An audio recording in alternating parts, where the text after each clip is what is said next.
உயிரோடு தமிழோடு இணைந்திருக்கிறீர்கள். ILC தமிழ் உயிரோடு தமிழில் அன்பர்களே, அரசியல் கலை நிகழ்ச்சியில் இணைந்திருக்கிறீர்கள். அரசியல் கலை நிகழ்ச்சியில் பொறியியல் ஆய்வாளர் அரசு அவர்கள் இணைகின்றார். வணக்கம் அரசுகளே. வணக்கம். அனைத்து உயிரோடு தமிழ் உறவுகளுக்கு அன்பு வணக்கம்.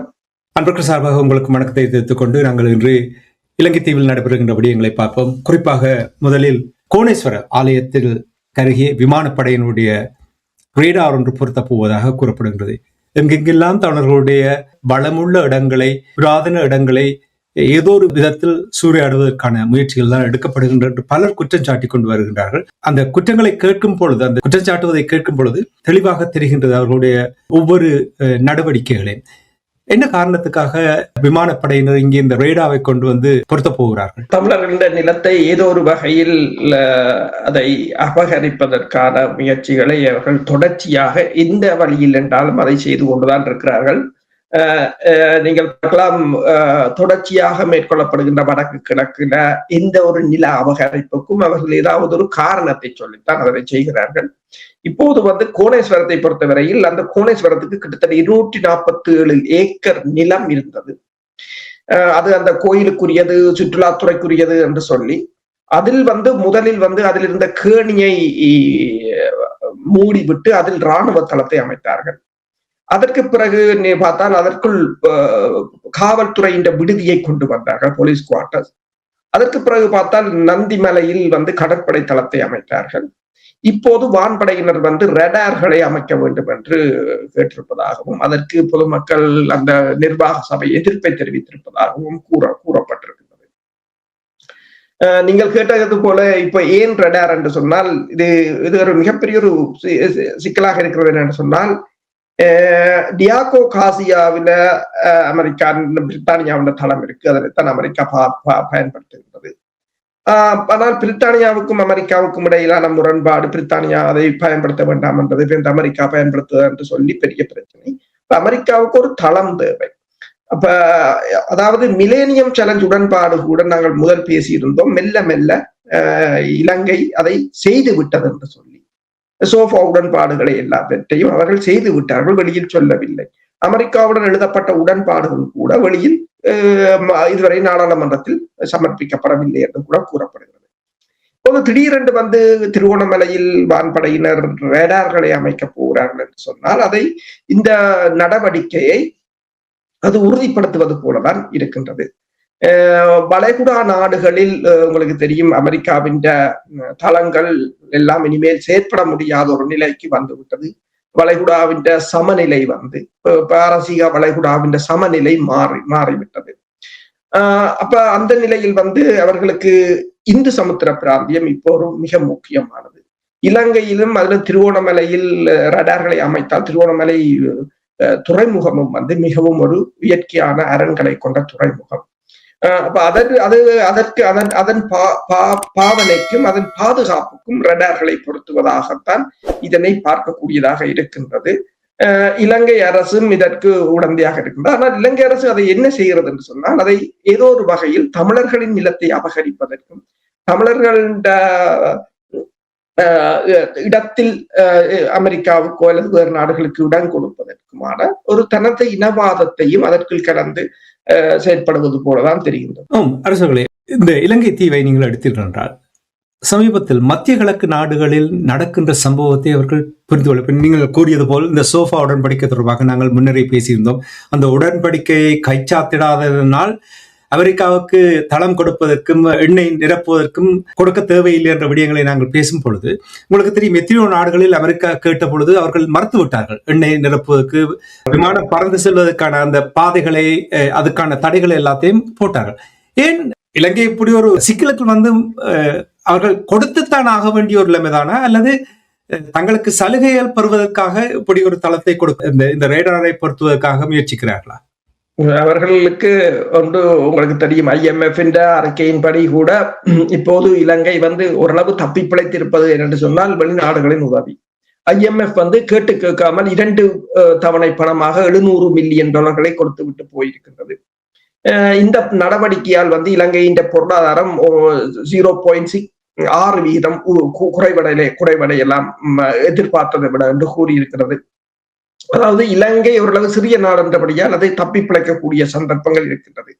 இருந்தாலும் இலங்கையின் பொருளாதாரத்தில் வேறு மார்க்கம் இல்லை. இலங்கைக்கு உற்பத்தியை அதிகரிப்பதற்கோ விவசாயமோ அல்லது தொழில்நுட்பமோ ஒன்று வேறு மார்க்கம் இல்லை.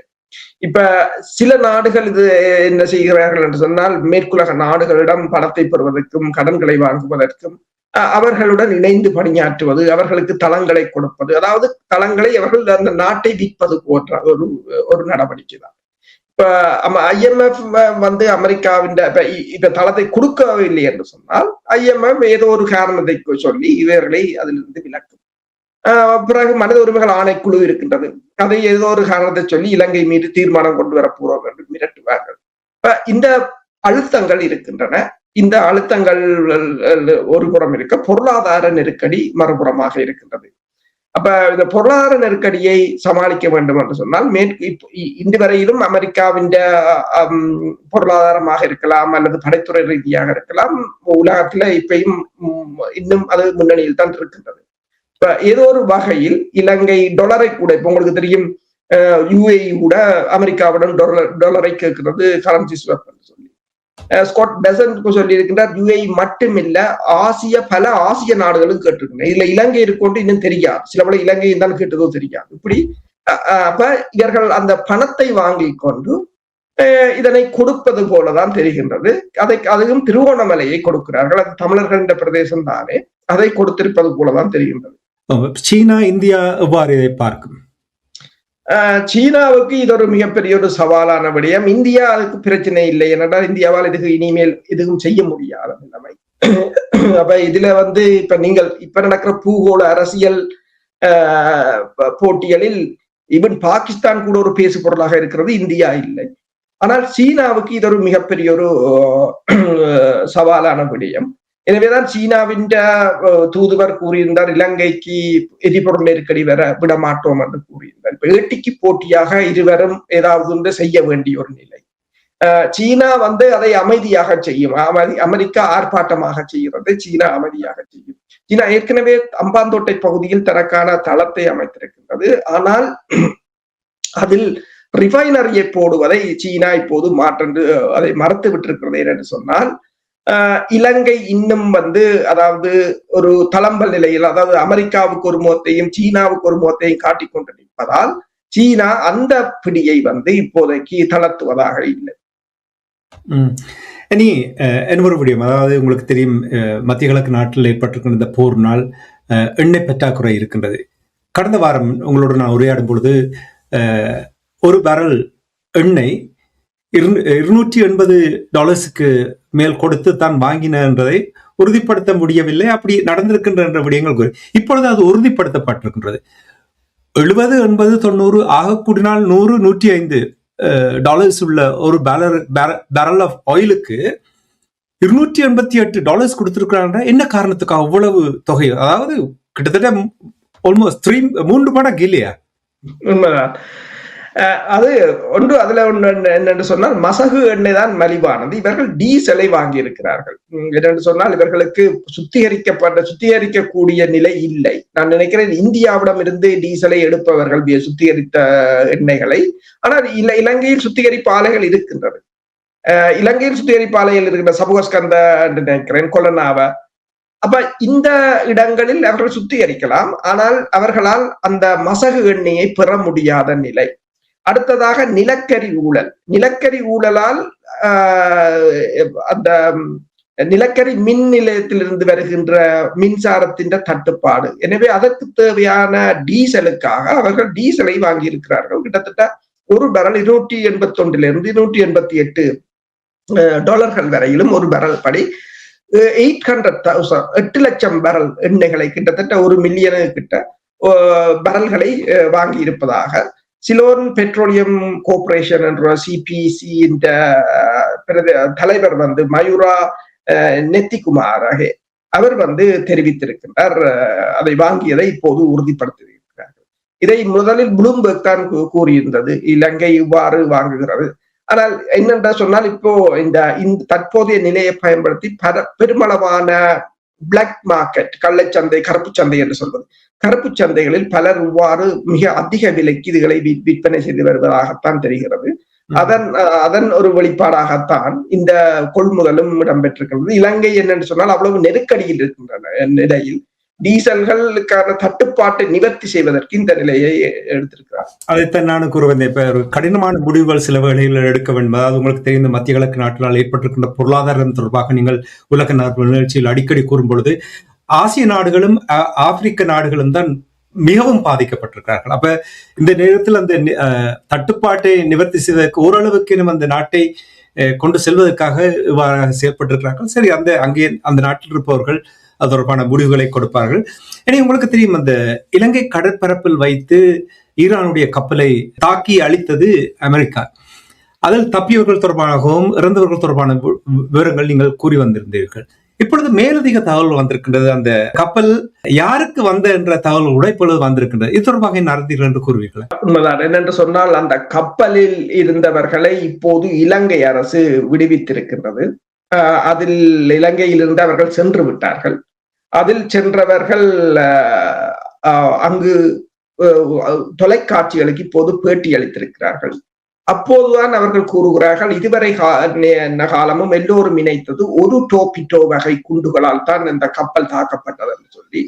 ஆனால் அந்த கப்பலின் கேப்டன் கொமாண்டர் அபுசார் சாரி, மற்றது அவருடன் இன்னொருவர் என்னென்று சொன்னால் முதல் அதிகாரி இன்னொருவர். இந்த முதல் அதிகாரியும் கேப்டனும் கேப்டன் காயமடைந்திருக்கின்றார். அவர் ஊன்றுகோலோடு தான் நடக்கிறது என்ற காணொலியில் பார்க்கக்கூடிய இருக்கிறது.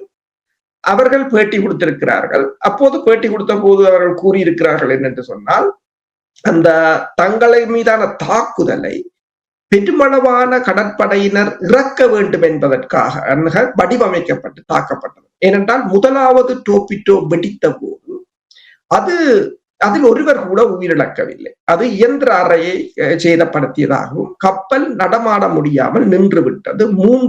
அதிகாலை இலங்கை நேரம் 3:35 மணியளவில். அப்ப அதற்கு பிறகு தாங்கள் என்ன செய்தார்கள்னா, உடனே தான் கேப்டன் தானே எல்லோரையும் பின்தளத்துக்கு வர சொல்லி கூப்பிட்ட, எல்லோரையும் பின்தளத்துக்கு, அதாவது கப்பலை கைவிட்டு தாங்கள் வெளியேற முற்பட்டு கொண்டிருக்கிறார்கள் என்று சொல்லி. அப்ப என்னென்று சொன்னால், இந்த கப்பலை பொறுத்தவரையில் இந்த கப்பலில் அதாவது பின்தளத்துக்கு எல்லோரையும் வர கூறினார்.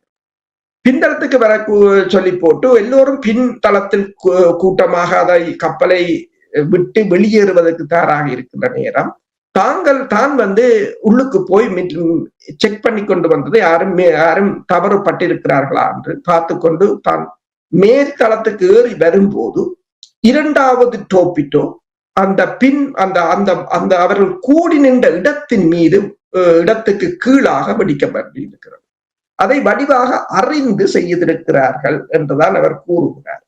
என்னென்று சொன்னால், ஒரு கப்பல் தாக்கப்பட்டு கப்பலில் இருப்பவர்கள் எதிர்த்தாக்குதல் செய்யாமல் அவர்கள் குழுமி நின்று அந்த கப்பலை கைவிட்டு வெளியேறுவதற்கு அல்லது சரணடைவதற்கு தயாராகிறார்கள் என்றால் அதை தாக்கக்கூடாது. தாக்கினால் அது இந்த போர் நிறுத்த விதிகள், அனைத்துலக விதிகளின்படி அது போர் குற்றம் என்று அவர் கூறுகிறார். அப்ப என்னென்று சொன்னால், இரண்டாவது டோபிட்டோ வெடித்ததுக்கும் முதலாவது டோபிட்டோ வெடித்ததுக்கும் இடையில் 1.5 மணி நேரம் இடைவெளி இருந்ததாக கூறுகிறார். அந்த 1.5 மணி நேரத்துக்கு இலங்கையோ இந்தியாவோ எந்த பதிலும் அளிக்கவில்லை என்று கூறுகிறார். தங்களுக்கு உதவி செய்ய யாரும் வரவில்லை, அவர்களுக்கு இது தெரியும் என்று கூறுகிறார். இலங்கையும் இந்தியாவுக்கும் இது தெரியும் என்றுதான் அவர் கூறுகிறார். அதனால் தான் தங்களை அந்த இடத்தில் வைத்திருந்தவர்கள் என்று சொல்லி. ஏனென்றால் தாங்கள் இந்தியாவின் துறைமுகத்துக்கு கேட்டது அந்த கப்பல் 30 கடல் மைல் வேகத்தில் போயிருந்தாலுமே 4ஆம் தேதி தான் இது நடந்தது. 1ஆம் தேதியே இப்ப ஜெயசங்கர் சொல்கிறார் தாங்கள் அனுமதிக்கு கொடுக்க கலந்துரையாடி கொண்டிருந்தோம். 1ஆம் தேதி தாங்கள் இந்தியாவிடம் கேட்டது, ஆனால் அவர்கள் கொடுக்கவில்லை என்று சொல்லியும் கூறியிருக்கின்றார். அதே நேரம் அந்த தங்களிடம் டோபிட்டோ என்றது கடல் ஏவுகணை என்று கூறலாம். அதுதான் நீர்மூழ்கியை தாக்கி அளிக்கக்கூடியது. அந்த டோபிட்டோ எல்லாம் இந்த அணிவகுப்பு விதிகளின்படி கொண்டு போக முடியாது. அப்ப தாங்கள் அதை இந்திய கடற்படை செக் பண்ணித்தான் தங்களை உள்ளுக்கு எடுத்தது. அதை தாங்கள் கொண்டு போக இல்லை. ஆனால் 6 பீரங்கிகள், அது பீரங்கிகளை கலட்ட முடியாது கப்பல் இருந்து, அது சும்மா இருக்கும், அதுக்கு வெடிமருந்து இருக்காது. அது அமெரிக்காவுக்கு தெரியும் தங்களோட கப்பல்ல டோபிட்டோ இல்லை என்று சொல்லி. அப்ப தாங்கள் முதலாவது டோபிட்டோ வெடித்த பிற்பாடு தாங்கள கப்பல்ல டோபிட்டோ இருந்தால் இந்த நீர்மூழ்கியை தாங்கள் திருப்பி தாக்கி இருக்கலாம். ஆனால் அதுவும் தங்களிடம் இல்லை. டோபிட்டோ இல்லாமல் நீர்மூழ்கியை தாங்கள் திருப்பி தாக்க முடியாது என்று கூறியிருக்கிறார். அதற்கு பிறகு பார்த்தால் அந்த ஹவாயில இருக்கிற அந்த சாலட், USS சாலட் என்ற அந்த நீர்மூழ்கி கப்பல் தான் இந்த முதலாவது டோபிட்டோவை அடித்தது. முதலாவது டோபிட்டோவை அடித்து போட்டு அவர்கள் அமெரிக்காவில பின்னேற நேரம். இது ஹவாயிலிருந்து கடற்படை தளத்துடன் அவர்கள் தொடர்பு கொண்டிருக்கிறார்கள். கப்பல் சேதமடைந்து விட்டது, நாங்கள் என்ன செய்ய? அவங்க அங்கிருந்து சொல்லி இருக்கிறார்கள், எல்லோரும் பின்னுக்கு வந்த பிறகு அவ்வளவரையும் கொல்ல சொல்லி. அது அவங்க சொல்றார். அதற்கு பிறகு அங்க அவர் சொல்றாருன்னா, பீட் ஹெசத் எல்லோரோடும் கலந்த அந்த கேப்டன் பேரும் சொல்றார். அந்த சாலட் என்ற USS சாலட் கேப்டனுக்கு தெரியும் தாங்கள் எல்லாரும் பின்தளத்துல குழுமி இருக்கிற. இங்க ஒரு பில்டிங்ல ஃபயர் அண்டோன்னு எல்லோரும் ஃபயர் அசம்பிளி பாயிண்ட்டுக்கு போவார்கள். அதே போலதான் அந்த இடத்துக்கு தாங்க குழுமோம். அப்ப அவங்களுக்கு தெரியும் கப்பல்ல எந்த இடம் ஒரு அவசர நிலைமைக்கு குழுமி இருக்கிற இடம் என்று தெரியும். 104 பேரை தாங்கள் இழந்திருக்கிறாங்க, 104 பேர் இறந்திருக்கிறார்கள், 104 பேரை காப்பாத்திருக்கலாம் என்று சொல்லுவாங்க. அவங்க சரணடைய தயாராகத்தான் இருந்தேன், தங்களிடம் திருப்பி தாக்குவதற்கு டோபிட்டோ இல்லை. அப்ப அப்படி இருக்க அவர்கள் கேட்ட பிற்பாடு அங்க இருந்து வந்த தகவலை உறுதிப்படுத்தித்தான் அந்த நீர்மூழ்கி கப்பல் 2வது டோபிட்டோவை ஏவி இருக்கிறது. உடனடியாக அவர்கள் 2வது டோபிட்டோவை ஏவவில்லை. ஏனென்றால் அவர்களுக்கும் ஒரு இது இருந்தது. அவர்கள் அந்த விதிப்படிதான் செய்திருக்கிறார்கள். முதலாவதுல கப்பலை டிசேபிள் பண்ணியிருக்கிறார்கள். ஆனால் ஆக்களை கொல்ல முடியாது சர்வதேச சட்டத்தின்படி. ஆனால் அமெரிக்காவில் இருந்து வந்த தகவலுக்கு பிறகுதான் அந்த தங்களோட ஆக்கள் குழுமி இருந்த பக்கத்துக்கு தாக்குதலை நடத்தி இருக்கிறார்கள். அப்ப அவர் இது என்னென்று அந்த செய்தி சேனல் கொண்டு முடிக்குது என்று சொன்னால், இது உண்மையில் ஒரு போர்க்குற்றம். ஆனால் இந்த போர்க்குற்ற விசாரணை என்று வந்தால் இந்திய பிரதமர் நரேந்திர மோடி, இந்தியாவின் வெளியுறவு அமைச்சர் ஜெய்சங்கர், இலங்கையின் அரசு தலைவர் அனுரகுமார் திசாநாயக்கா, அமெரிக்க அதிபர் டொனால்ட் ட்ரம்ப், அமெரிக்காவின் போர்த்துறை செயலாளர் பீட் ஹெசட் ஆகிய இவ்வளவு பேரும், மற்றது அந்த நீர்மூழ்கி கப்பல் கேப்டன், மற்றது ஆயுதாதிகாரி, இவ்வளவு பேரும் விசாரணைக்கு கொண்டு செல்லப்பட வேண்டும் என்று அவர்கள் கொண்டு முடித்திருக்கிறார்கள். மீண்டொரு இதை கொடுத்திருக்கிறார்.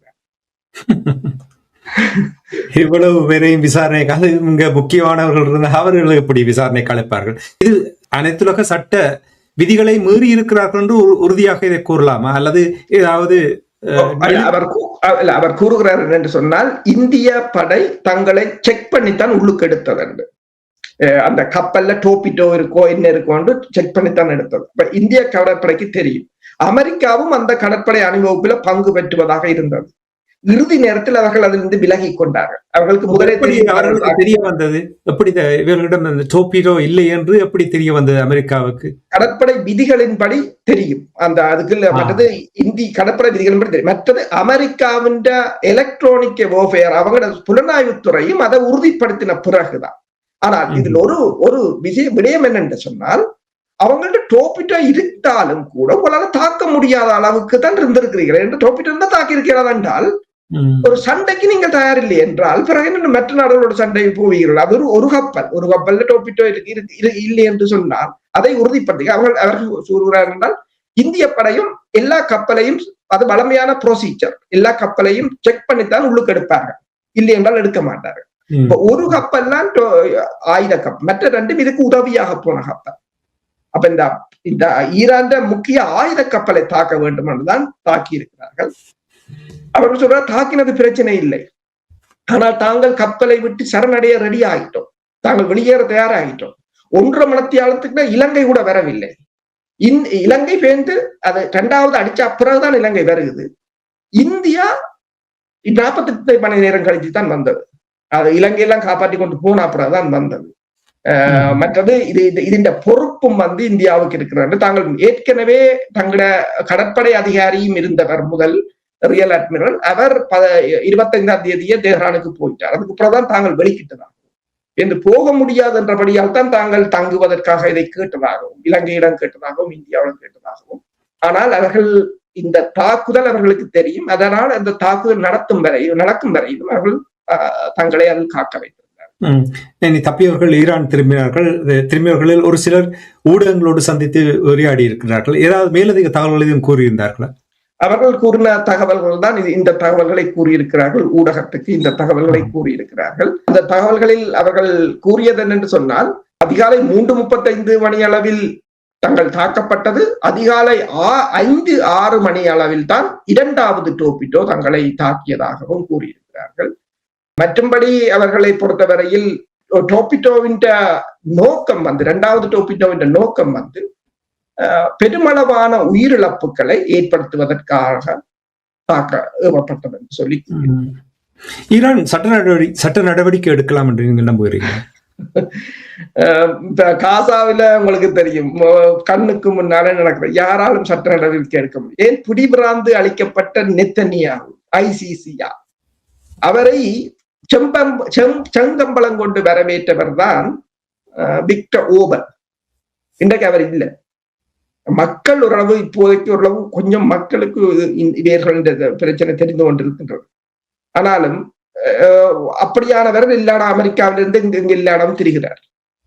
ஆனால் பிலிப்பைன்ஸ் முன்னாள் அரசு தலைவரை பிலிப்பைன்ஸ் சொல்லுகிறது, நான் ICCல இல்லை என்று. இல்லை, நீங்கள் இப்பதான் இல்லை, முந்தி இருந்த நீங்கள் என்று சொல்லி கொண்டு அடைச்சு வச்சிருக்கிறாங்க.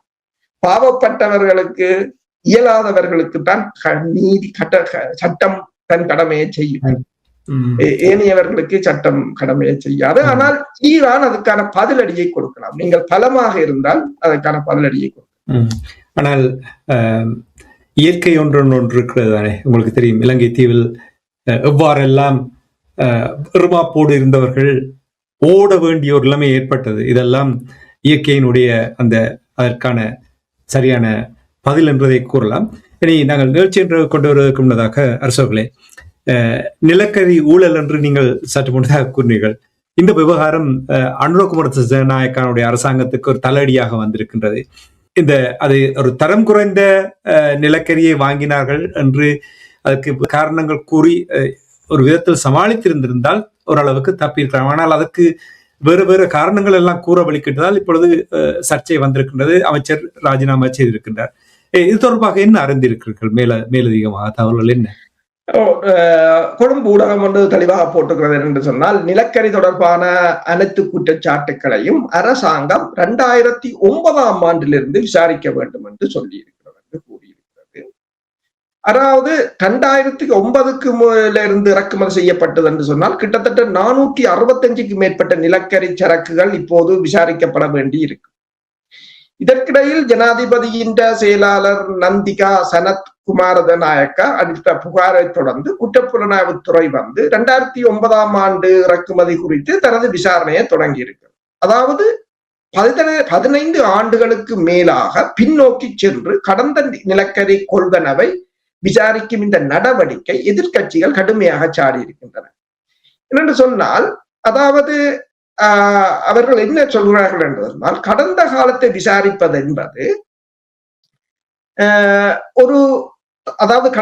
இது தொடர்பாக ஐக்கிய தேசிய கட்சியின் தலைவர் வஜிர அபேவர்த்தனா குறிக்கிறார் என்று சொன்னால், கடந்த கால நிலக்கரி பரிவர்த்தனைகளை விசாரிக்கும் அரசாங்கத்தின் முடிவென்றது தனது சொந்த தோல்விகளை ஒப்புக்கொள்வதாகும் என்று கூறியிருக்கின்றார்.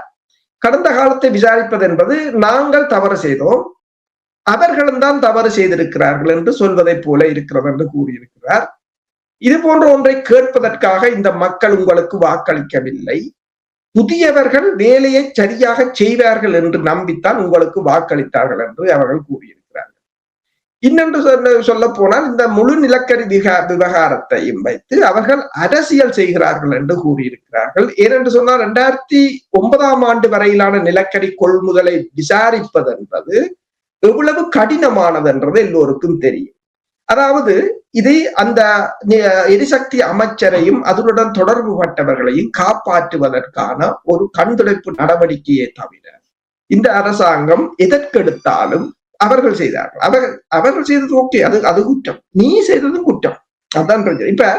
இப்ப நடந்ததை விசாரிக்க சொன்னா 2009ஆம் ஆண்டு பகையில கொண்டு வர சொல்றாங்க. இப்ப நடந்தது அதை பற்றி இல்லை, அதை நீங்கள் விசாரிங்க.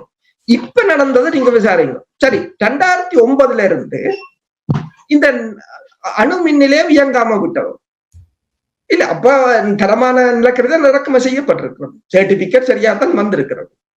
அப்ப என்னென்று சொன்னால் அவர்கள் கூறுகிறார்கள் என்று சொன்னால் அப்போ நடந்தது நிலக்கரி ஊழல் இல்லை, அப்போது சில நிர்வாக முறைகேடு இருந்தது. அதுக்கு பிறகு அந்த பகுதிக்கு காவல்துறையினரை போட்டிருந்தார்கள் விசாரணை நடத்திய பிறகு 2009 ஆண்டுக்கு பிறகு கூறியிருக்கிறார்கள். ஆனால் இப்ப வந்த பிரச்சனை தரமற்ற நிலக்கரியை இறக்குமதி செய்து அதை வைத்து இந்த மின்சாரத்தை உற்பத்தி செய்ய முடியாமல் இருந்தது. ஆனா 2009 ஆண்டுல இருந்து மின்சாரம் ஓடிக்கொண்டுதான் இருந்தது, அதுல இந்த பிரச்சனையும் இருக்கவில்லை. இப்ப இந்த அரசாங்கம் என்னென்றால் இதை இப்ப சிங்கள மக்கள் மெல்ல மெல்ல புரிந்து கொண்டிருக்காங்க. இப்ப தமிழ் மக்கள் கூட ஏதோ புதுசாக செய்யறான் அவ பழசை காட்டிக்கொண்டு தங்களின் குற்றங்களை மறைத்துக் கொண்டிருக்கிறது. அவர்கள் குற்றவாளிகள், அது ஏற்றுக்கொண்டார். அதற்காக நீங்கள் குற்றம் செய்யலாமா தான் கேட்கிறார்கள். அவர்கள் கேட்கிறார்கள், ஓகே 2009 அவர்கள் குற்றம் செய்யணும்னா உங்களுக்கு வாக்கு போடுறது, நீங்கள் இல்ல அவைகளும் செய்தவையும் நாங்களும் அவைகளும் செய்தவை என்று திருப்பி திருப்பி சொல்லிக் கொண்டிருக்கிறார். அதான் தவறு நடந்தால் தவறு என்று சொல்லிவிட்டு ஒத்துக்கொண்டு போனால் மக்கள் அதை ஏற்றுக்கொள்வார்கள். அதை நியாயப்படுத்த பார்த்து அவர்களும் விட்ட பிள்ளையை நாங்களும் விடுகிறோம் என்றால் அதை ஏதோ சமப்படுத்தி விட்டால் சரி என்ற அப்படி மக்களை ஏமாற்ற முடியாது என்பதைத்தான் பலர் இந்த சமூக வலைத்தளங்களில் போட்டதையும் நான் பார்த்திருந்தேன்.